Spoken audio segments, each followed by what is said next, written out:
السلام علیکم ورحمۃ اللہ وبرکاتہ۔ ناظرین، آج ہم قصص النبیین کا 8واں سبق پڑھنے جا رہے ہیں۔ ربی اللہ، میرا رب اللہ ہے۔ وعرف ابراہیم ان اللہ ربہ، اور پہچانتے تھے ابراہیم علیہ السلام بے شک ان کا رب اللہ ہے۔ لأن اللہ حی لا یموت، کیونکہ اللہ زندہ ہے، اس کو موت نہیں آ سکتی۔ وان اللہ باق لا یغیب، اور بے شک اللہ باقی ہے، وہ غائب نہیں ہو سکتا۔ وان اللہ قوی لا یغلبہ شیء، اور بے شک اللہ طاقتور ہے، اس پر کوئی چیز غالب نہیں ہو سکتی۔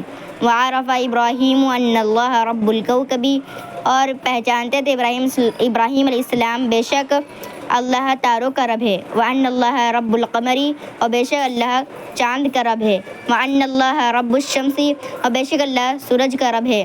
وان اللہ رب العالمین، اور بے شک اللہ تمام جہانوں کا رب ہے۔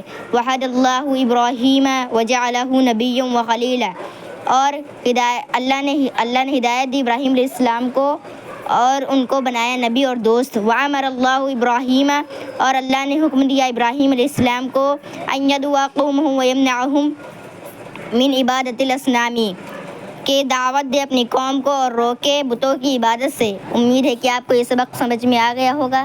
تب تک کے لیے اگلے سبق میں ملتے ہیں۔ السلام علیکم ورحمۃ اللہ وبرکاتہ۔